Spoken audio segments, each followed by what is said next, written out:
The day is finally here. We have finally gotten to the point where one of my favorite Justice allies is going to be talked about. I'm super excited for this. I really am excited. But before we get to it, happy Friday. And also scroll down, hit the like button, hit subscribe, turn on notifications, make sure to leave comments. Let me know your thoughts about these two Justice allies. We are in the Scarlet Witch deck. Obviously, absolutely goated deck. There's some really good cards that she comes with, so I'm super excited to dive into this. Before we do me a huge favor. Make sure to go over to patreon.com /D20 Woodworking. We're going to have different goals up. If you ever thought about supporting the channel financially, you could start I think it's $3 a month. If you want to support the channel anyway, I really appreciate it. It really helps out with everything we do here. And also, there's a goal going on right now.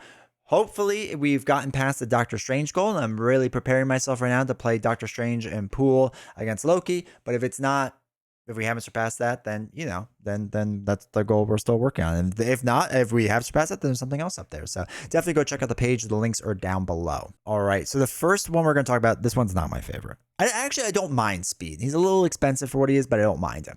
So Speed, Thomas Shepard, Shepard is a Justice ally, 4-cost ally, 2 thwart, 1 consequential, 1 attack, 1 consequential, 4 life. Response: after Speed thwarts, ready him limit once per round. It's a pretty interesting card because you can thwart 2 in one spot, ready him up, thwart 2 in a different spot. If you can get him the +1 health, where you could do it again the next round and then use him as a blocker, really cool. Like really cool card then. It's a little trickier then. It's a little harder. You kind of need help from an ally. This is why in True Solo, I don't play this card as much. He still has value, in my opinion, especially if you can just heal him instead by using like a first aid or something like that. Still has value. The ready up helps a lot, if assuming he thwarts. But it gets a little trickier in solo. I think multiplayer, he makes a lot more sense. I think he works really well in multiplayer. But I still like the card. I think it's still pretty good overall. Okay, I'm done talking about this because we have to talk about the GOAT, Wiccan. I know it says Wiccan, but that's not his actual name, and you'll understand why it's Wiccan. It's a 2-cost ally, Justice William Kaplan, 1 thwart with consequential, 1 attack consequential, 3 life Avenger card. So, actually, what was Speed? Speed was also an Avenger. After Wiccan thwarts, right, which is what you should be doing, discard the top card of the encounter deck. For each boost icon discard this way, deal 1 damage to an enemy. Now, what's interesting about this is that you're going to thwart with this and you're going to discard that card. There's a couple of good things with it, okay? One is that you possibly get rid of a really bad card, right? If you're playing Expert and you just it's a master plan or whatever, and you're discarding that so you don't have to deal with it, really good.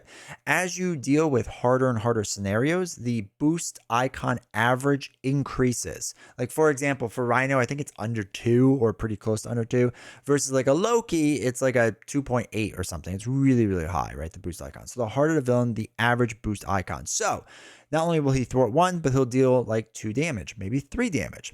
Now, the reason he's called Wiccan is because without fail on my streams over on twitch.tv /D20 Woodworking, make sure you hit the follow button, turn on notifications if you haven't done that yet, is that there could be boost icons on every single card in that deck except for 1.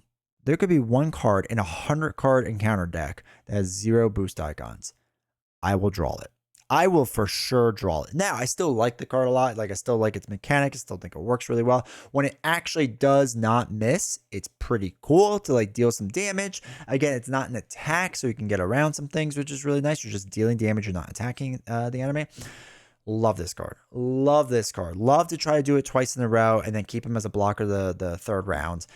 Really strong card. I'm a huge fan. Wiccan makes it into the vast majority of my Justice decks, even though I know when I turn over that boost card, he's going to be missing. Even though that's going to happen, it's okay. Even if I get rid of a bad card that just I don't want to deal with, that part of it can be really nice too, like Shadow of the Past. So, like I said, make sure to go down below. Let me know your thoughts about these 2 cards. All right, it's Friday. I really appreciate you all being here this week. Hopefully, we can continue this for next week. Hopefully, I think I'll be able to. But I appreciate you all. Hopefully, you enjoyed these videos. Hopefully, it's been a good time this week. And yeah, hopefully, you all have a great weekend. And I will see you all next week.